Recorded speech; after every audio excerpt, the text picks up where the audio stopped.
నమస్కారం MCN news కి స్వాగతం. ఈనాటి ముఖ్యాంశాలు. గంగవరం మండలంలో నిర్వహించిన RGO Madhusudan Reddy, Gangavaram circle inspector Prasad ఆధ్వర్యంలో 37వ జాతీయ రహదారి భద్రతా వారోత్సవాలు. చిత్తూరు నగరంలో సంచలనం రేపిన వికలాంగురారి హత్య కేసులో నిందితుడైన గణేష్ని ఎట్టకేలకు అరెస్టు చేసిన చిత్తూరు 2 టౌన్ పోలీసులు. పీపీపీ విధానాన్ని రద్దు చేయాలంటూ చిత్తూరు పట్టణంలో గాంధీ విగ్రహం ముందు నిరసన కార్యక్రమం చేపట్టిన AISF, YSR student union, YSR youth నాయకులు. వార్తల్లోని వివరాలు. పలమనేరు నియోజకవర్గం గంగవరం మండలంలో 37వ జాతీయ రహదారి భద్రతా వారోత్సవాలు RTO Madhusudan Reddy, Gangavaram circle inspector Prasad ఆధ్వర్యంలో నిర్వహించారు. రహదారి నియమాలు, వెహికల్ వెళ్లేటప్పుడు ఎటువంటి నిబంధనలు పాటించాలి, హెల్మెట్ వేసుకోవటం వల్ల కలిగే లాభాలు, ప్రాణరక్షణ ఏ విధంగా చేసుకోవాలి, ఇటువంటి అంశాలపై సిఐ ప్రసాద్ వివరించారు. ఆర్టీఓ మధుసూదన్ మాట్లాడుతూ, ప్రాణం విలువ వెలకట్టలేనిదని, ప్రతి ఒక్కరూ రోడ్డు భద్రతను, రోడ్డులో ప్రయాణించేటప్పుడు తీసుకోవాల్సిన జాగ్రత్తలను, అతివేగం వల్ల వచ్చే ప్రమాదాలను కూలంకుషంగా వివరించారు. పిల్లలకు భద్రత కల్పించాల్సిన స్కూల్ యాజమాన్యాల మీద కూడా ఆధారపడవలసి ఉంటుందని, ముఖ్యంగా పిల్లలకు 16 ఏళ్ల వయసు తర్వాతే వెహికల్ ఇవ్వాలని ఆర్టీఓ సూచనలు ఇచ్చారు. ఈ కార్యక్రమంలో Gangavaram circle inspector Prasad, RTO Madhusudan Reddy, police సిబ్బంది, విద్యార్థులు పాల్గొన్నారు. భద్రతా వారోత్సవాలు జరపడం జరుగుతుంది ఇండియా వైడ్న. దాంట్లో భాగంగా 37వ రోడ్డు భద్రతా వారోత్సవాల భాగంగా ఈరోజు స్కూల్ బస్ డ్రైవర్స్కి, ఆటో డ్రైవర్స్కి, స్టేజ్ క్యారేజ్ బస్ డ్రైవర్స్కి awareness programme plus health eye checkup conduct చేయడం జరిగింది. ఐ ఇంపార్టెన్స్, విజన్ ఇంపార్టెన్స్ చాలా ఇంపార్టెంట్ ఆస్పెక్ట్ అనేసి ఈ ఐ చెకప్ కండక్ట్ చేయడం జరుగుతూ ఉంది. ప్రతి డ్రైవర్కి కంటి చూపు అనేది చాలా ఇంపార్టెంట్ అనమాట. ఇప్పుడు ఇంతవరకు చెక్ చేస్తే చాలామందికి విజన్ డిఫిషియన్సీ ఉంది.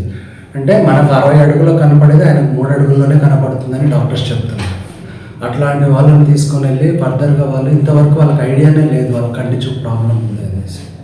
అట్లాంటి వాళ్ళను అగర్వాల్ హాస్పిటల్కి పంపించి క్యాటరాక్ట్ సర్జరీస్ కూడా ఫ్రీ ఆఫ్ కాస్ట్లో చేస్తారనేసి ఒప్పించే వాళ్ళతో ఈ తీసుకోవడం వల్ల యాక్సిడెంట్స్ తగ్గించడం జరుగుతూ ఉంది అనమాట. ఇంతవరకు వాళ్ళకి అవేర్నెస్ ఐ చెక్ చేసుకోవాలనే అవేర్నెస్ కూడా లేదన్నమాట. ఎంతసేపు ఉన్నా కానీ వెహికల్ కండిషన్ ఇవన్నీ చూసుకోగలుగుతాం, కానీ ఫిజికల్గా ఐ మనం డాక్టర్ దగ్గరికి వెళ్ళినప్పుడు మాత్రమే మన విజన్ మనకు బయటపడుతుంది అనమాట. అందుకనేసి ఈ ప్రోగ్రామ్ కండక్ట్ చేయడం జరుగుతుంది. ప్లస్ రోడ్డు భద్రతా వారోత్సవంలో భాగంగా రూల్స్ ఫాలో కావాలనేసి రిక్వెస్ట్ చేయడం జరిగింది. యాక్సిడెంట్స్ చాలా తగ్గాయి, ఫర్దర్గా ఇంకా తగ్గించాలనే ఉద్దేశంతో ఈ ప్రోగ్రామ్ కండక్ట్ చేయడం జరిగింది. ఈ ప్రోగ్రాంకి వచ్చిన సిఐ గారు, డాక్టర్స్ వీళ్ళందరూ వాళ్ళకి సంబంధించిన ఇన్ఫర్మేషన్, రోడ్ సేఫ్టీకి సంబంధించినది, హెల్త్కి సంబంధించిన గైడెన్స్ ఇవ్వడం జరిగింది. మీరందరూ కూడా సపోర్ట్ చేశారు. సో పబ్లిక్లోకి అయితే కంపల్సరీగా ఇన్ఫర్మేషన్ వెళ్ళాలి. కంపల్సరీగా ప్రతి ఒక్కరూ రోడ్డు నియమాలు పాటిస్తూ డ్రైవింగ్ చేయాలనేసి రిక్వెస్ట్ చేయడం జరుగుతూ ఉంది. ఎవరు కూడా cell phone driving, drunk and driving చేయకూడదు. పర్టికులర్గా చిన్నపిల్లలకు డ్రైవింగ్ ఇవ్వడం జరుగుతుంది. చాలా పెద్ద తప్పది. వాళ్ళ మీద కేసెస్ బుక్ చేయడం జరుగుతూ ఉంది. చాలా గ్రీవియస్ పనిష్మెంట్స్ వచ్చాయి ఈ మధ్య. రిక్వెస్ట్ ఏంటంటే చిన్నపిల్లలకి 16 ఇయర్స్ బిలో వాళ్ళకి మాత్రం ఎట్టి పరిస్థితుల్లో డ్రైవింగ్ 2 వీలర్స్ ఇవ్వడము చాలా నేరం. సో పత్రికా ముఖ్యంగా చెప్తున్నాను, మళ్ళీ రోడ్డు భద్రతా నియమాలు పాటిస్తూ అందరి ప్రాణాలు కాపాడుకొని జాగ్రత్తగా ఉండాలని కోరుకుంటున్నాను. పలమనేరు నియోజకవర్గం బైరెడ్డిపల్లి మండలం బేలుపల్లి గ్రామంలో భూ వివాదం తలెత్తడంతో వ్యక్తిపై మరో వ్యక్తి కత్తితో దాడి చేయగా నాలుక తెగింది. మెరుగైన వైద్యం కోసం పలమనేరుకు తీసుకువచ్చామని బాధిత కుటుంబీకులు తెలిపారు. పలమనేరు నియోజకవర్గం ఏరియా ప్రభుత్వ ఆసుపత్రి నందు బైరెడ్డిపల్లి మండలం బేలుపల్లి గ్రామానికి చెందిన శ్రీనివాసులు మీడియాకు తెలిపిన సమాచారం మేరకు తమకు సంబంధించిన మర్రి చెట్టును ఫైరోజ్ అనే వ్యక్తి జేసీబీ పెట్టి నేలమట్టం చేయడంతో ఇద్దరి మధ్య గొడవ మొదలై కత్తితో దాడి చేయగా నాలుక తెగడంతో స్థానికులు మరియు కుటుంబీకుల సహాయంతో బైరెడ్డిపల్లి పీహెచ్సీకి తరలించి వైద్యం అందించి మెరుగైన వైద్యం కోసం పలమనేరుకు తీసుకువచ్చామని బాధిత కుటుంబీకులు తెలిపారు. పరీక్షించిన వైద్యులు వైద్యం అందించి తెగిన నాలుకకు 7 కుట్లు వేసి తిరిగి అంటించడం జరిగిందన్నారు. ఈ ఘటనపై మరిన్ని వివరాలు పోలీసుల దర్యాప్తులో తేలాల్సి ఉంది. చిత్తూరు జిల్లా మాది బేలుపల్లిలో కట్లు కడతాం మేము. బేలుపల్లిలో ఈయన మర్రి చెట్టు వేరే వాళ్ళ ల్యాండ్లో, అది అడవికి పోయే దారిలో మర్రి చెట్టు ఉంది. ఆ చెట్టు మేమే నాటింది. అది దొబ్బేసిన దానివల్ల, ఫైరోజ్ అతని పేరు, దొబ్బేసిన దానివల్ల పోయి అడిగిన దానికి ఈయన పట్టుకొని కొట్టినాడు. కొట్టేసిన తర్వాత చాకెత్తుకొని కోసేకి వచ్చినాడు. వాళ్ళ భార్య ఎన్నిక లాగే కొందరికి కత్తితో నేలకి తెగిపోయింది. వాళ్ళ భార్య గౌరీ మా ఇంటైన జి శ్రీనివాసులు మా ఈ జేసీపీ బండి మాను దుబ్బేసినారు. మా ఇంటైన ఇంట్లో ఉన్నాడు. మా ఇంటైనకి అడిగిన దానికి కొట్టేదానికి వచ్చినారు. కొట్టేదానికి వచ్చి మేము అందరికి చాక్తో కొట్టేసి. చిత్తూరు నగరంలో సంచలనం రేపిన వికలాంగులారి హత్య కేసులో నిందితుడైన గణేష్ ను ఎట్టకేలకు చిత్తూరు 2 టౌన్ పోలీసులు అరెస్టు చేశారు. చిత్తూరు పట్టణానికి చెందిన కవిత డిసెంబర్ 31, 2025న ఇంటి నుండి వెళ్లి తిరిగి రాకపోవడంతో కుటుంబ సభ్యులు తమకు సంబంధించిన బంధువులను విచారించి చివరకు జనవరి 2, 2026న జిల్లా వికలాంగ సంఘం అధ్యక్షులు మురళి ద్వారా పోలీసులకు ఫిర్యాదు చేశారు. తద్వారా పోలీసులు తీవ్రంగా గాలింపు చర్యలు చేపట్టడంతో జనవరి 7న చిత్తూరు పుత్తూరు రహదారి మార్గాన ఉన్న బహుదా నది కింద ఒక నిర్మానుష్య ప్రాంతంలో ఆమె మృతదేహం లభించడంతో పోలీసులు విచారణ ప్రారంభించారు. ఈ నేపథ్యంలో అనుమానితుడిగా ఉన్న వికలాంగ బ్యాంకు ఉద్యోగి గణేష్ ను రాబడిన సమాచారం మేరకు చిత్తూరు కట్టమంచి వై జంక్షన్ వద్ద అదుపులో తీసుకుని విచారించగా పెళ్లి చేసుకోమని బలవంత పెడితే తానే హత్య చేశానని అంగీకరించాడని కేసు నమోదు చేసి శుక్రవారం మీడియా ముందు హాజరుపరిచారు. ముద్దాయి కోసము పోలీసులు టీమ్గా ఏర్పడి అతన్ని పట్టుకోవడం జరిగింది. అంటే ఆమె ఎప్పుడైతే మిస్ అయిందో అతనిపై అనుమానం కానీ ఆ సమయంలో కూడా అతన్ని పోలీసులు విచారించడం జరిగింది. కానీ అతను ఎలాంటి సమాచారం అప్పుడు మనకు చెప్పలేదు. ఎప్పుడైతే శవం వచ్చిన తర్వాత అతన్ని గట్టిగా అతని కోసము విచారించి విచారణలో భాగంగా ఈరోజు వై జంక్షన్ వద్ద 12:30 గంటలకు సిఐ నెట్టికంటే వాళ్ళ సిబ్బందికి అతన్ని అరెస్ట్ చేసినప్పుడు అతను ఈ వివరాలన్నీ అతను ఎందుకు చంపిండే విషయాలన్నీ అడిగితే అతను ఒక బ్యాంక్ మేనేజర్గా ఈ మధ్య కాలంలోనే కావడం జరిగింది. అతను నిరుద్యోగిగా ఉన్నప్పుడు ఈ కవితతో రిలేషన్స్ ఇద్దరికి ఉంది. ఒకరికొరు సెటిల్ కావాలని కూడా భావించుకున్నారు. కానీ ఎప్పుడైతే జాబ్ వచ్చిన తర్వాత అతని పొజిషన్ చేంజ్ అయినందువల్ల ఇంకా మంచి అమ్మాయిని పెళ్లి చేసుకోవాలనే ఆశ ఆయన కలిగి ఈమెని అవాయిడ్ చేయడం మొదలుపెట్టినాడు. ఆ ప్రయత్నాల్లో ఈమె పట్టుదల వదలకుండా ఈ వికలాంగుల అసోసియేషన్ సభ్యులకు కొన్నిసార్లు కొన్ని పోలీస్ స్టేషన్ల చుట్టూ కూడా వ్యవహారము వచ్చింది. అప్పుడు జరిగినటువంటి కౌన్సిలింగ్స్ లో గణేష్ మ్యారేజ్ చేసుకుంటా అని చెప్పేసి పెద్ద మనిషి సంవత్సరంలో కూడా పోలీస్ సంవత్సరంలో కూడా అంగీకరించడం జరిగింది. అందులో భాగంగా ఆయన ఏ విధంగా వదిలించుకోవాలనే ఉద్దేశంతో అతను 31st నైట్ పెళ్లి నెపంతో బయటికి పిలిపించి పథకం ప్రకారమే అతని యొక్క 3-వీలర్ సైకిల్ ఉంటుంది కదా, ఆ చెత్త పొదలోకి తీసుకొని పోయి ఆ చక్రానికి ఉండే మడ్ ఐరన్ పార్ట్ ఉంటుంది కదా, దాన్ని తలచేసి ఆమెను పదే హిట్ చేసి గాయం కలిగించేసి తర్వాత నీవా నదిలో వీటిలో పడేసి చంపేసిన అని చెప్పేసి క్లియర్ గా పెద్ద మనిషి సమక్షంలో మనకు వాంగ్మూలం ఇవ్వడం జరిగింది. అతన్ని ఉన్న ఆధారాలతో కొత్తటూరులో మేజిస్ట్రేట్ ముందర హాజరు పెట్టడం జరుగుతుంది. ఇప్పుడు ఆ మొబైల్ ఎవరైతే మన కవిత మొబైల్ ఉందో ఆ మొబైల్ కూడా అతను నేరం చేసిన తర్వాత దొరకకూడదని చెప్పేసి ఒక రోడ్డు మీద పోతున్నటువంటి ఒక లారీలో పడేయడం జరిగింది. అది టెక్నికల్ గా మాకు అనలైజ్ చేస్తే 1వ తారీఖునే ఆర్ని తిరువల్లూరు డిస్ట్రిక్ట్ ఆర్ని దగ్గర లొకేషన్ స్విచ్ ఆఫ్ అయింది. అదేవిధంగా ఇతని మొబైల్ కూడా అతను పని చేస్తున్నటువంటి బ్యాంకులోనే లాకర్ అతని యొక్క టేబుల్లో పెట్టి అతను నేర స్థలానికి ఆ అమ్మాయిని తీసుకొని చంపడం జరిగింది. అంటే ఆధారం లేకుండా చేయడానికి చాలా ప్రయత్నం చేసినాడు. ఇది ఈ కవిత యొక్క హత్యకు సంబంధించినటువంటి పోలీసులు విచారణలో తేలినటువంటి అంశాలు. రాష్ట్ర విద్యార్థి సంఘాల పిలుపు మేరకు చిత్తూరు పట్టణంలోని పీసీఆర్ సర్కిల్ గాంధీ విగ్రహం ముందు AISF, YSR student union, YSR youth ఆధ్వర్యంలో శుక్రవారం రాష్ట్ర వ్యాప్తంగా పీపీపీ విధానాన్ని రద్దు చేయాలంటూ పెండింగ్ లో ఉన్నటువంటి 6,400 కోట్ల రూపాయలు సీజింగ్ విడుదల చేయాలని నిరసన కార్యక్రమం చేపట్టారు. ఈ కార్యక్రమంలో ఏఐఎస్ఎఫ్ చిత్తూరు జిల్లా ప్రధాన కార్యదర్శి, వైఎస్ఆర్ యూత్ చిత్తూరు నియోజకవర్గ అధ్యక్షుడు DC Manoj Reddy, YSR student union నియోజకవర్గ కార్యదర్శి సద్దాం మాట్లాడుతూ రాష్ట్రంలో కూటమి ప్రభుత్వం అధికారంలోకి రాకముందు విద్యార్థులకు ఇచ్చిన హామీలను అమలు చేయడంలో విఫలమైందని విమర్శించారు.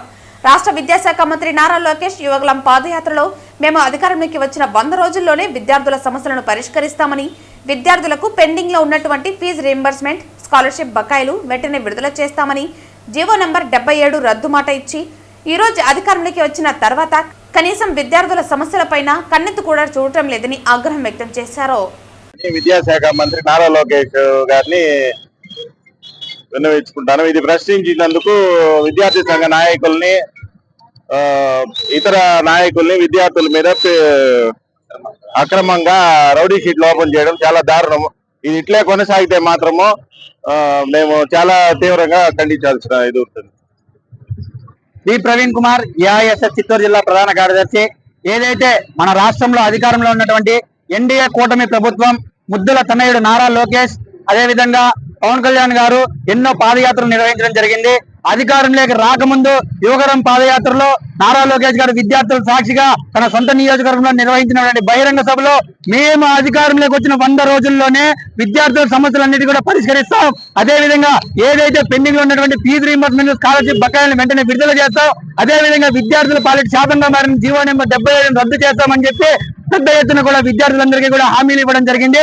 అదేవిధంగా ఈ రోజు నువ్వు అధికారంలోకి వచ్చి దాదాపుగా 2.5 సంవత్సరం పైబడతా ఉన్నప్పటికీ కూడా నువ్వు అధికారంలోకి వచ్చి ఏం చేస్తావు విద్యాశాఖ మంత్రి నారా లోకేష్ అని చెప్పి కూడా ఏఐఎస్ఎఫ్ గా మేము ప్రశ్నిస్తా ఉన్నాం. అదేవిధంగా ఏదైతే విడుదల చేయమని చెప్పి సిబిఐ విధానాన్ని రద్దు చేయమని చెప్పి విద్యార్థుల సమస్యల పైన పోరాడితే నువ్వు ఈ రోజు విద్యార్థి నాయకుల పైన, యువతుల నాయకుల పైన కేసులు పెట్టడం నీకు ఎంతవరకు సమంజసం? విద్యాశాఖ మంత్రి నారా లోకేష్, నీకు దమ్ముంటే విద్యార్థుల సమస్యలు పరిష్కరించు, విద్యార్థుల సమస్యలను పరిష్కరించి తప్ప విద్యార్థి నాయకుల పైన నువ్వు ఈ విధంగా కేసులు పెట్టడం కానీ, విద్యార్థి నాయకులను అణగదొక్కడం కానీ ఎంతవరకు సమంజసం? విద్యాశాఖ మంత్రి నారా లోకేష్, నువ్వు ఇదే విధంగా విద్యార్థి నాయకుల పైన కానీ, విద్యార్థుల పైన కానీ ఈ విధంగా కుట్రలు పన్నినట్టయితే రానున్న రోజుల్లో విద్యార్థి నాయకుల్ని, యువజన సంఘాల నాయకుల్ని అందరినీ కూడా కలుపుకొని ఏదైతే నీ అధికార మదానికి పాడి కట్టే రోజులు కూడా దగ్గరలో రానున్నాయని చెప్పి కూడా ఈ రోజు ఈ సందర్భంగా మేము తెలియజేస్తా ఉన్నాం. ఏదైతే పెండింగ్ లో 6,400 కోట్ల రూపాయల ఫీజు వెంటనే విడుదల చేయాలి, పీపీపీ విధానాన్ని రద్దు చేసి మెడికల్ విద్యను పేద విద్యార్థులందరికీ కూడా అనుగుణంగా ఉండే విధంగా కూడా మీరు చర్యలు తీసుకోవాలని చెప్పి కూడా డిమాండ్ చేస్తూ ఈ రోజు రాష్ట్ర వ్యాప్తంగా జరుగుతున్నటువంటి నిరసన కార్యక్రమాలని ఈ విధంగా చేస్తున్నటువంటి విద్యార్థి నాయకులందరిపైన కూడా మీరు ఏ విధంగా కేసులు ప్రశ్నిస్తారని చెప్పి కూడా మేము ప్రశ్నిస్తూ ముగిస్తా ఉన్నాం. గణతంత్ర దినోత్సవ వేడుకల కోసం అన్ని ఏర్పాట్లు చేపట్టాలని చిత్తూరు జిల్లా డిఆర్ఓ మోహన్ కుమార్ సంబంధిత అధికారులను ఆదేశించారు. గణతంత్ర దినోత్సవ వేడుకల కోసం అన్ని ఏర్పాట్లు చేపట్టాలని డిఆర్ఓ మోహన్ కుమార్ ఆదేశించారు. శుక్రవారం కలెక్టరేట్లోని డిఆర్ఓ కార్యాలయంలోని సమావేశ మందిరంలో 77వ గణతంత్ర దినోత్సవ వేడుకల నిర్వహణపై ఆయా శాఖల జిల్లా అధికారులతో డిఆర్ఓ సమీక్ష సమావేశం నిర్వహించారు. స్టాల్స్ పెట్టేది ఇవన్నీ ఒకసారి వేస్తున్నారు కదా, అది ఫిక్స్డ్గా వేసేద్దాము కొంత. మళ్ళీ ఒకసారి ఆయనతో కోఆర్డినేట్ చేసుకుంటే మంచి కల్చరల్ గ్రూప్ లేదా పంపిస్తాం. లాస్ట్ టైం మనం పెట్టినట్టు ఒక మైండ్ ప్రదర్శన చేశారు పిల్లలు వచ్చి, లాస్ట్ టైం ఉన్నారని బాగుంది. తర్వాత కలర్ పట్టు ఒకటి బాగుంది. అందువల్ల కొన్ని కొత్తవి పెట్టున్నాము. ఈసారి కూడా కొంచెం వినూత్నంగా చాలా. వైకుంఠ ద్వార దర్శనాల విజయవంతానికి కృషి చేసిన అధికారులకు ధన్యవాదాలని, రికార్డు స్థాయిలో 7.83 లక్షల మంది భక్తులు వైకుంఠ ద్వార దర్శనం చేసుకున్నారని, టీటీడీ ఏర్పాట్లు సదుపాయాలపై 93% మంది భక్తులు సంతృప్తి వ్యక్తం చేశారని 10 రోజుల వైకుంఠ ద్వార దర్శనాలపై TTD chairman BR Naidu media సమావేశం నిర్వహించారు. 2024లో 6.83 లక్షల మంది, గత ఏడాది కంటే 1,00,000 మంది భక్తులు అదనంగా దర్శనం, 2023లో 6.47 లక్షల మంది దర్శనం చేసుకున్నట్లు పేర్కొన్నారు. 10 రోజుల్లో హుండీ ఆదాయం 40 కోట్లు వచ్చినట్లు పేర్కొన్నారు. 44 లక్షల లడ్డూలు విక్రయం జరిగినట్టు, గత ఏడాదితో పోలిస్తే 10 లక్షల లడ్డూలు అదనంగా విక్రయించినట్లు పేర్కొన్నారు. గత ఏడాది కంటే 27% అదనంగా భక్తులకు అన్నప్రసాదాలు వితరణ చేసినట్లు పేర్కొన్నారు. 50 టన్నుల సాంప్రదాయ పుష్పాలతో 10 టన్నుల పండ్లు, 4 టన్నుల కట్ ఫ్లవర్స్ తో అలంకరణలు అద్భుతంగా చేశారని అన్నారు. ఏఐ కమాండ్ కంట్రోల్ రూమ్ ద్వారా నిరంతర పర్యవేక్షణ కొనసాగిందన్నారు. ప్రణాళిక ప్రకారం క్యూలైన్ నిర్వహణ చేయటం వలన అంచనాల కంటే అధిక సంఖ్యలో భక్తులు వైకుంఠ ద్వార దర్శనం కల్పించగలిగామని పేర్కొన్నారు. ఈ సంవత్సరం ఇంత అద్భుతంగా నాకు ఊహ తెలిసినప్పటి నుంచి ఎప్పుడూ ఈ విధంగా జరగలేదు. ఈ సంవత్సరం అత్యంత అద్భుతంగా, ఎలాంటి ఇబ్బంది లేకుండా, ఒక చిన్న ఇన్సిడెంట్ కూడా లేకుండా ఈ 10 రోజులు మన అధికారులందరూ ముఖ్యంగా ఈ పోలీస్ యంత్రాంగం, అదేవిధంగా టీటీడీ విజిలెన్స్, జిల్లా యంత్రాంగం వీళ్ళందరూ కూడా టీటీడీకి 24 గంటలు అపర్నిశలు కృషి చేశారు. టీటీడీ అధికారులు అయితే మొదట 3 రోజులు నాకు తెలిసి 1 గంట కూడా రెస్ట్ తీసుకున్నారో లేదో నాకు తెలియదు. ఎప్పుడు చూసినా వీళ్ళంతా ఈ చలిలో ఎప్పుడు రోడ్డు మీదే ఉన్నారు. వాళ్ళందరికీ కూడా ధన్యవాదాలు. గతంలో లేని విధంగా అత్యంత వైభవంగా ఈసారి మనం వైకుంఠ ఏకాదశి కార్యక్రమాలు జరుపుకున్నాం. స్వామివారి దర్శనానికి విచ్చేసినటువంటి భక్తులందరూ కూడా టీటీడీ కల్పించిన సౌకర్యాలకి మెజారిటీ ఆనందం వ్యక్తం చేశారు. మా దృష్టికి ఏర్పాట్లు బాగాలేవనో లేదా ఇంకోటేనో మాకు అయితే కంప్లైంట్ రాలేదు. నేను సుమారు పర్సనల్గా ఒక 2000 మందితో ఇంటరాక్ట్ అయ్యాను. వాళ్ళు కూడా 100% బాగుంది, ఈ సిస్టమ్ బాగుంది అని హర్షం వ్యక్తం చేసిన వాళ్ళే అధికంగా ఉన్నారు. అదేవిధంగా వైకుంఠ ద్వారా దర్శనాల్లో దాదాపు 93% మంది సంతృప్తి వ్యక్తం చేశారని మన అధికారులు తెలియజేయడం జరిగింది. రోడ్డు భద్రతా మాసం 2026 పురస్కరించుకుని తిరుపతి కర్కంబాడి రోడ్డులో ఉన్న ఎస్వి ఇంజనీరింగ్ కాలేజ్ ఆడిటోరియంలో స్కూల్ బస్సు మరియు కాలేజ్ బస్సు డ్రైవర్స్ కు పోలీసులు అవగాహన కార్యక్రమం ఏర్పాటు చేశారు. అతివేగాన్ని అదుపులో ఉంచుకోవడం ద్వారా ప్రమాదాలను గణనీయంగా తగ్గించవచ్చని పోలీసులు సూచించారు. మద్యం సేవించి వాహనాలు నడిపే వారిపై కఠిన చర్యలు తీసుకుంటామని, లైసెన్సులు రద్దు చేస్తామని హెచ్చరించారు. ప్రజలందరికీ రాబోయే రోజుల సంక్రాంతి శుభాకాంక్షలు ముందుగా తెలియజేసుకుంటున్నాం. ట్రాన్స్పోర్ట్ డిపార్ట్మెంట్ తరఫున ఈ జనవరి 1 నుంచి 31/1/2026 వరకు రోడ్డు భద్రతా మాసోత్సవాలని మనం జరుపుకుంటున్నాము. ఈరోజు ప్రధానంగా ఈ ఈఐబి స్కూల్ డ్రైవర్సు, కాలేజ్ డ్రైవర్సు వీళ్ళందరికీ కూడా అనేక రకాల సిపిఆర్ ఎలా చేయాలి, తర్వాత ఫస్ట్ ఎయిడ్ ఎలా చేయాలి, తర్వాత ఏదైనా ఫైర్ అంటుకుంటే ఏం చేయాలి అనే విషయాలపైన అవగాహన కల్పిస్తూ మన ఎస్వియు కాలేజీలో 4 ఇంజనీరింగ్ కాలేజీలకు సంబంధించినటువంటి డ్రైవర్లకి, ఒక స్కూల్ యాజమాన్యానికి సంబంధించిన 4 స్కూళ్ళకి కలిపి ఆ డ్రైవర్లు మొత్తంగా మనము ఈ యొక్క అవేర్నెస్ క్యాంప్ అనేది నిర్వహించడం జరిగింది. మనకు జనవరి 1 నుంచి ఈ వారం రోజుల్లో చాలా కార్యక్రమాలు మనకు నిర్వహిస్తూ ప్రతి ఒక్కరిని మేము అభ్యర్థించేది ఏమంటే హెల్మెట్ లేకుండా డ్రైవ్ చేయొద్దండి, సీట్ బెల్ట్ లేకుండా డ్రైవ్ చేయొద్దండి, తాగి వాహనాలు నడపద్దని ప్రతి ఒక్కరికి సూచనలు ఇవ్వడం జరిగింది. ఇదివరకు ఉన్నటువంటి రోజుల్లో గత సంవత్సరం అంత మునుపు సంవత్సరాలతో పోల్చుకున్నట్లయితే మనకు ఈ యాక్సిడెంట్ రేటు, వాహనాల వినియోగం యొక్క సంఖ్య 2 కూడా ఎక్కువనే అవుతూ ఉన్నాయి. దీన్ని కంట్రోల్ చేయడానికి చాలా రకాలుగా మేము ఈ అవేర్నెస్ క్యాంపులు సెంట్రల్ గవర్నమెంట్ వారు, స్టేట్ గవర్నమెంట్ వారి ఆదేశాలతో చేయడం జరుగుతోంది. అందరికీ నమస్కారము. ఈరోజు ఎస్వి ఇంజనీరింగ్ కాలేజీలో మంగళం రోడ్లో ఉన్న ఇంజనీరింగ్ కాలేజెస్, అట్లాగే కొన్ని స్కూల్స్, వీటికి సంబంధించిన స్కూల్ బస్సు మరియు కాలేజ్ బస్సు డ్రైవర్లకు అవగాహన కార్యక్రమం ఎస్వి ఇంజనీరింగ్ కాలేజ్ ఆడిటోరియంలో ఏర్పాటు చేయడం జరిగింది. దీనిలో ముఖ్యంగా మనం స్కూల్ బస్ డ్రైవర్లందరికీ ఎటువంటి ప్రమాదాలు గురి కాకుండా ఆ టౌన్లో నడిపేటప్పుడు తీసుకోవాల్సిన జాగ్రత్తల గురించి వాళ్ళందరికీ కూడా అవగాహన కార్యక్రమం ఏర్పాటు చేయడం జరిగింది. అట్లాగే వాళ్ళు పిల్లల్ని స్కూల్లో బస్సులో ఎక్కించుకునేటప్పుడు ఏమి జాగ్రత్తలు తీసుకోవాలి, అట్లాగే వాళ్ళని బస్సు నుంచి దించాక వాళ్ళ తల్లిదండ్రుల దగ్గరికి పంపించేటప్పుడు ఎటువంటి జాగ్రత్తలు తీసుకోవాలి, అట్లాగే బస్సు నడిపేటప్పుడు టౌన్లో ముఖ్యంగా మన ఇక్కడ ఉన్న ట్రాఫిక్ దృష్ట్యా, ఎందుకంటే మనకి రోడ్స్ చాలా విస్తీర్ణం తక్కువగా ఉన్నాయి, ముఖ్యంగా ఉదయం సాయంకాలం వేళల్లో విపరీతమైన ట్రాఫిక్ వల్ల ఈ స్కూల్ బస్సులు మిగతా అన్ని వాహనాలు ఒకేసారి రోడ్డు మీదకి రావడం వల్ల విపరీతమైన ట్రాఫిక్ రద్దీ ఏర్పడుతుంది. దీనివల్ల ముఖ్యంగా పాదచారులు మరి ముఖ్యంగా ఈ 2 వీలర్స్ నడిపే వాళ్ళు కొన్ని ప్రమాదాలకు బారిన పడడం జరుగుతుంది.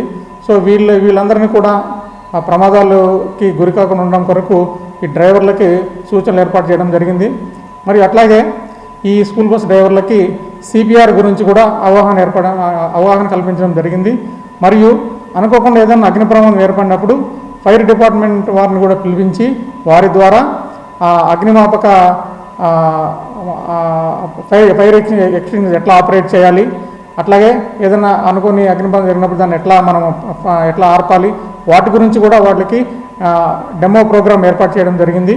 సో దీనివల్ల ముఖ్యంగా ఈ స్కూల్ బస్ డ్రైవర్లందరూ ఈ అవగాహనతో తిరుపతిలో భవిష్యత్తులో ఎటువంటి ప్రమాదాలు జరగకుండా చేస్తారని చెప్పి ఆశిస్తూ ఈ అవగాహన ఏర్పాటు చేయడం జరిగింది. ఏపీజీ మరియు బీసీ చైర్మన్ తిరుపతి నియోజకవర్గ తెలుగుదేశం పార్టీ ఇన్ఛార్జ్ తిరుపతి మాజీ ఎమ్మెల్యే మన్నూరు సుగుణమ్మ నివాసం వద్ద మీడియా సమావేశం నిర్వహించారు. ఈ సందర్భంగా ఆమె మాట్లాడుతూ మాజీ టీటీడీ చైర్మన్ భూమన కరుణాకర్ రెడ్డిపై మండిపడ్డారు.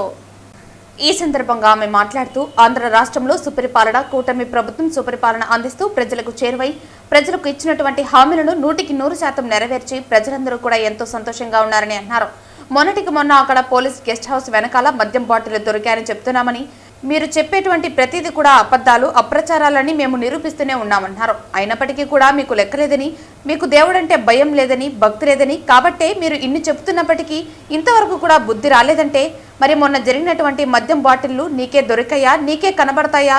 ముందస్తుగా గుమ్మడికాయ దొంగ ఎవరంటే భుజం తోడుకున్నట్లు ఆ రోజున సతీష్ అక్కడ రైల్వే యాక్సిడెంట్లో చనిపోయినట్టుగా చిత్రీకరించి నువ్వే ముందస్తుగానే మరి ఎవరో చేశారు, ఆయన చనిపోయాడని నువ్వే ముందు ఎందుకు చెప్పాల్సి వచ్చిందని ప్రశ్నించారు.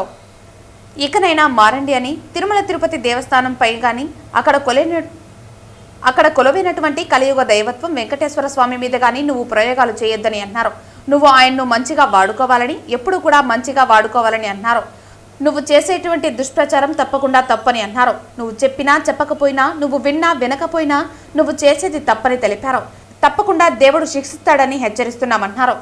ఈ రోజున మరి ఇన్ని జరుగుతుంటే కూడా నీకు ఇంకా కనువిప్పు కాలేదు అంటే మళ్ళీ ఈరోజు కూడా ప్రెస్ మీట్ పెట్టి ఏవేవో అధర్మాలు మాట్లాడావంటే మరి తప్పకుండా దేవుడు సమయం కోసం వేచి ఉన్నాడనేది నిర్వివాదం. కాబట్టి కరుణాకర్ రెడ్డి టీటీడీ మాజీ చైర్మన్గా నీకు మాత్రము ఇలాంటి మాటలు తగవు అని నేను గట్టిగా కూడా హెచ్చరిస్తున్నాను. మరి ఎల్లో మీడియా నీ మీద విష ప్రచారం చేస్తుందంటున్నావు. ఎల్లో మీడియా ఎందుకు విష ప్రచారం చేసింది? ఈరోజు అన్ని ఛానల్స్ని కూడా అడగండి. ఎల్లో మీడియానే కాదు, ఒక సాక్షి తప్ప ఎవరినైనా అడగండి, ప్రజలను అడగండి, మీడియా వాళ్ళని అడగండి, ఎవరిని ఒక డ్రోన్స్ పెట్టి కూడా మేము చూస్తున్నాం. ఈగలై కూడా ఉంది. కాబట్టి నువ్వు తప్పించుకోలేవు. నువ్వు ఏ పని చేసినా ఎక్కడ చేసినా కూడా నువ్వు మాత్రం తప్పించుకోలేవు. అన్ని ఆధారాలతో బయటపడి నువ్వు తప్పకుండా శిక్ష అనుభవిస్తావని కూడా నేను హెచ్చరిస్తున్నాను. మరి ఈ రోజున విఆర్ నాయుడు గారు చైర్మన్గా పెద్ద ఆయన్ను నియమించి ఆయన ద్వారా ఈరోజు మరి తిరుమల తిరుపతి దేవస్థానం ప్రాశస్త్యం ఏ విధంగా వైభవంగా ఎన్నో పెను మార్పులతో అక్కడ జరిగినటువంటి అన్యాయాలన్నీ కూడా ఈ రోజున ప్రజలందరికీ కూడా భక్తులందరికీ కూడా ఒక చక్కటి వాతావరణంలో ఆమోదయోగ్యమైనటువంటి దర్శనాలతో ఈరోజు మరి భక్తులైతేనేమి ప్రజలైతేనేమి ఎంతో సంతోషంతో ఆయన దర్శనం చేసుకొని తిరుగు ప్రయాణం చెందుతూ ఉంటే ఆయన ప్రైవేట్ సైన్యం అక్కడ ఉందంట, ఇలాంటి అకృత్యాలన్నీ చేస్తూ ఉందంట.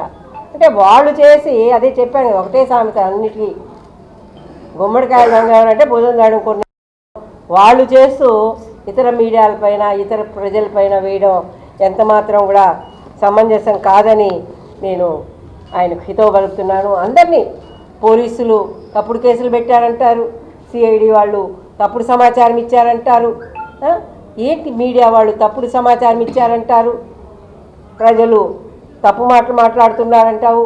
ఇంకా నువ్వు ఒక్కడివే నిజాయితీపరుడువా?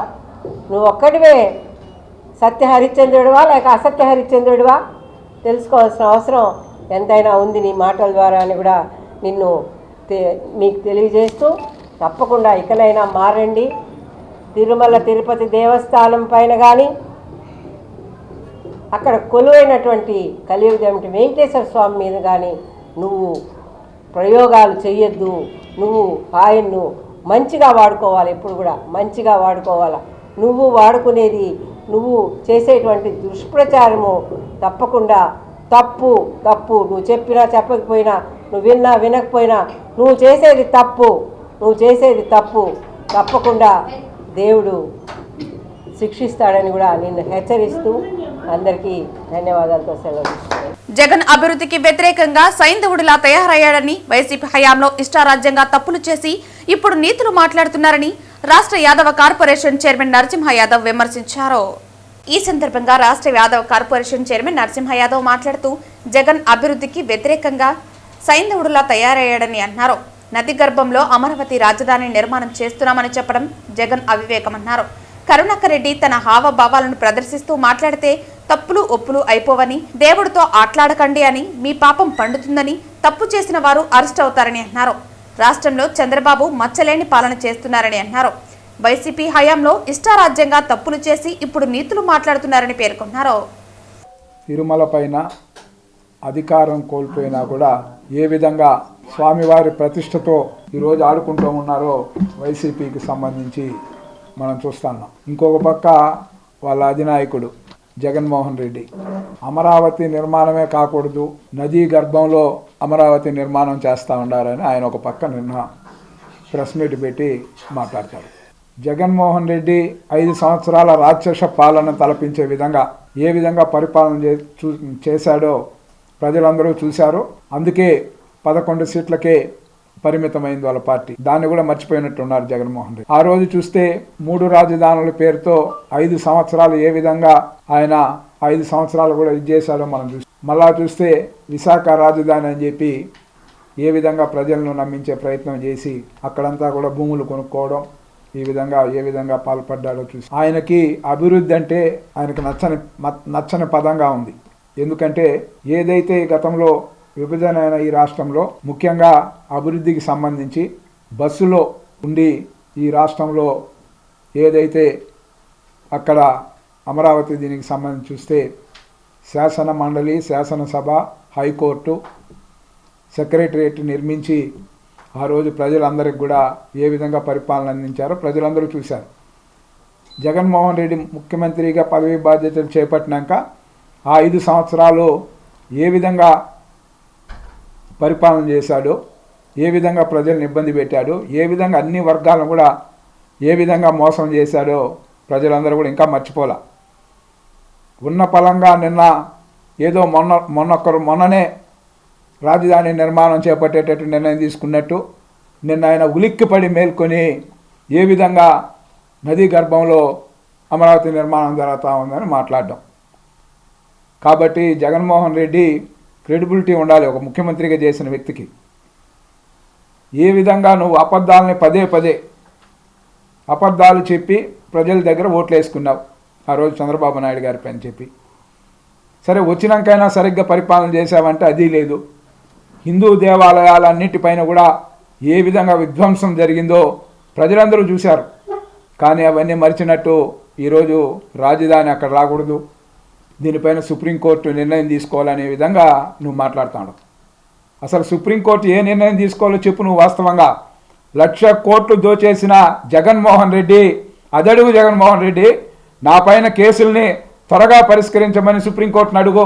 సుప్రీంకోర్టుని ఏవడగాలి? ప్రజలకు సంబంధించి ప్రజారంజకమైన రాజధాని నిర్మాణం చేస్తూ ఉంటే సాక్షాత్తు కేంద్ర ప్రభుత్వం కానీ ప్రధానమంత్రి కానీ దాని యొక్క అభివృద్ధికి అనేక విధాలుగా కూడా వాళ్ళు చేయూతను అందిస్తూ ముందుకు సాగుతూ ఉంటే ఈరోజు ఏ విధంగా జగన్మోహన్ రెడ్డి పత్రికా విలేకరుల సమావేశంలో మాట్లాడుతూ ఉన్నారో ప్రజాస్వామ్యవాదులంతా విస్తుపోతూ ఉన్నారు. ఈరోజు ఆ విధంగా రాష్ట్రాన్ని భ్రష్టు పట్టించిన 5 సంవత్సరాలు ఈ రాష్ట్రంలో ఏ విధంగా పరిపాలన కొనసాగింది అనేది ప్రజలందరూ గమనిస్తూ ఉన్నారు.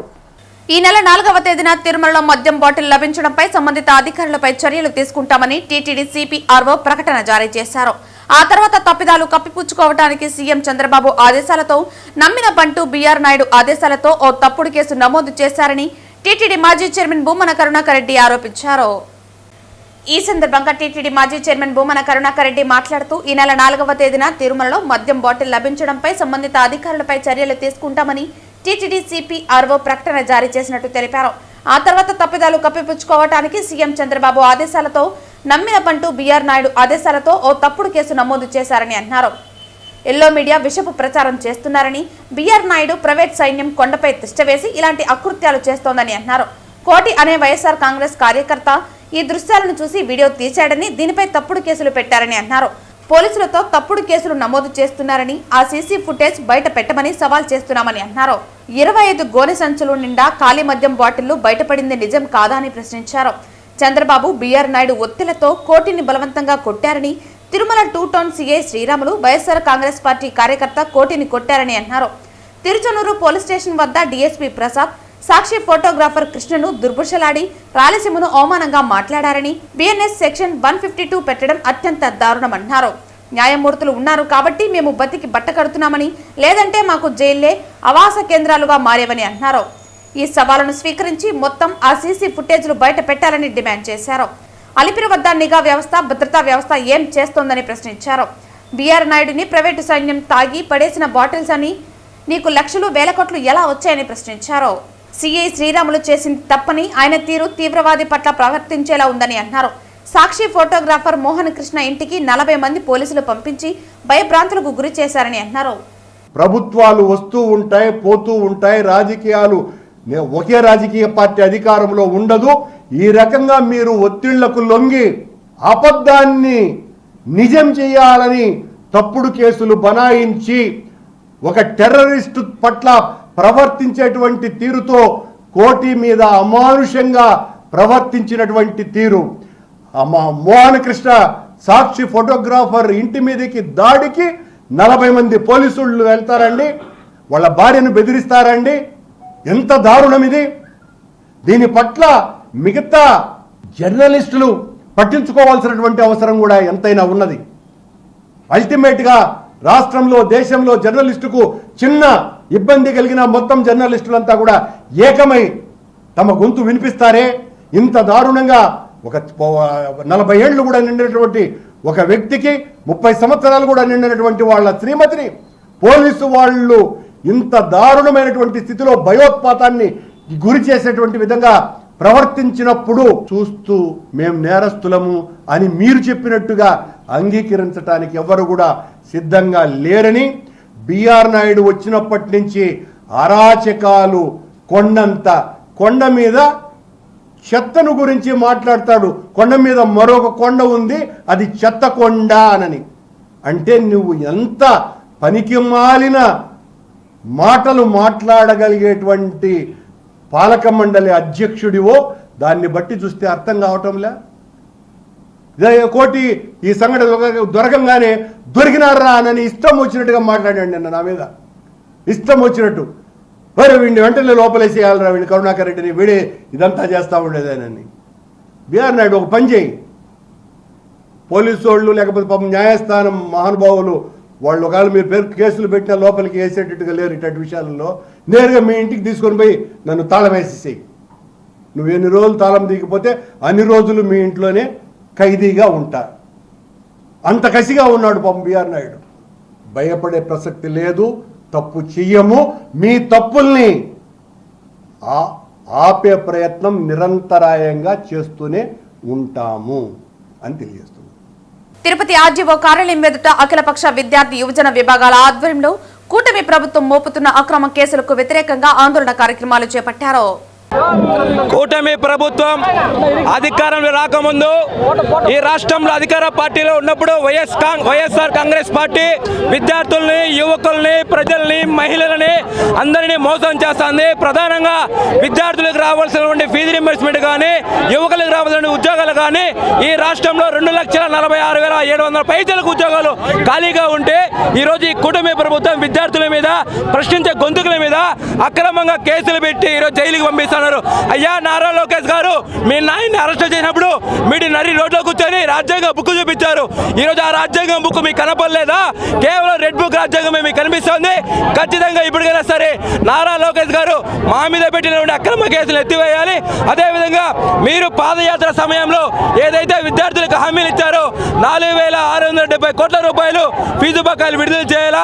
అదేవిధంగా ఉప ముఖ్యమంత్రి పవన్ కళ్యాణ్ గారు ఒకటే కోరుతున్నామయ్యా, వైఎస్ఆర్సీపీ పార్టీ ఉన్నప్పుడు మహిళలు కిడ్నాప్లు అయిపోతున్నారు, మహిళలే కనపడలేదని చెప్పారు. కానీ మీరు ఉప ముఖ్యమంత్రి అయ్యారు.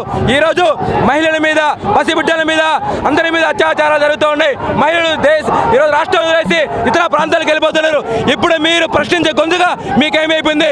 ఈరోజు తిరుపతిలోని ఆర్డీఓ కార్యాలయం ముందర విద్యార్థి యువజన సంఘాల ఆధ్వర్యంలో శాంతియుతంగా నిరసన చేస్తూ ఉంటే మమ్మల్ని అరెస్ట్ చేసే విధంగా పోలీసులు దౌర్జన్యంగా లాగేస్తున్నారు.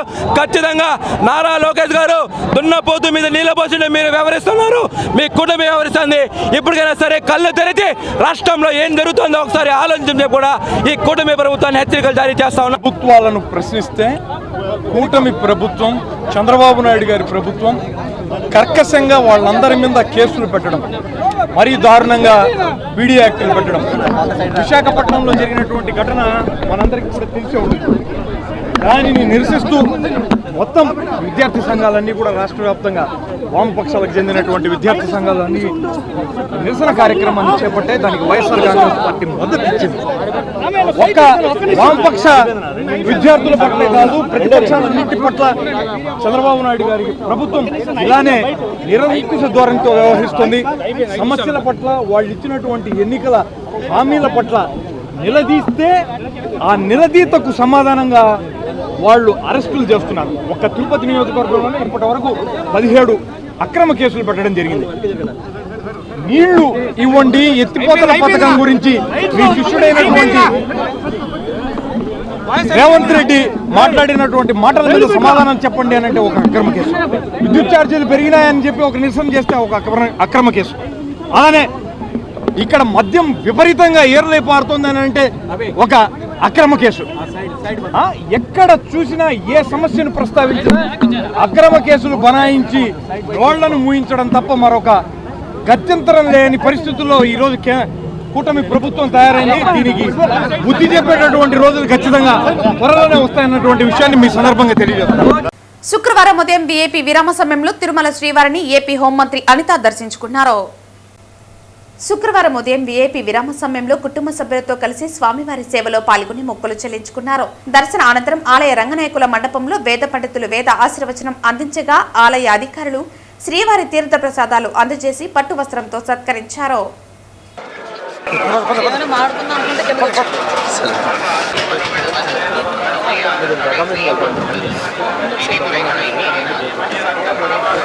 వార్తలు ముగించే ముందు ముఖ్యాంశాలు మరోసారి. గంగవరం మండలంలో నిర్వహించిన RGO Madhusudan Reddy, Gangavaram circle inspector Prasad ఆధ్వర్యంలో 37వ జాతీయ రహదారి భద్రతా వారోత్సవాలు. చిత్తూరు నగరంలో సంచలనం రేపిన వికలాంగురారి హత్య కేసులో నిందితుడైన గణేశుని ఎట్టకేలకు అరెస్టు చేసిన చిత్తూరు 2 టౌన్ పోలీసులు. పీపీపీ విధానాన్ని రద్దు చేయాలంటూ చిత్తూరు పట్టణంలో గాంధీ విగ్రహం ముందు నిరసన కార్యక్రమం చేపట్టిన AISF, YSR student union, YSR youth నాయకులు. ఈ వార్తలు ఇంతటితో సమాప్తం. తిరిగి వార్తల్లో మళ్ళీ కలుద్దాం. అంతవరకు సెలవు. నమస్కారం.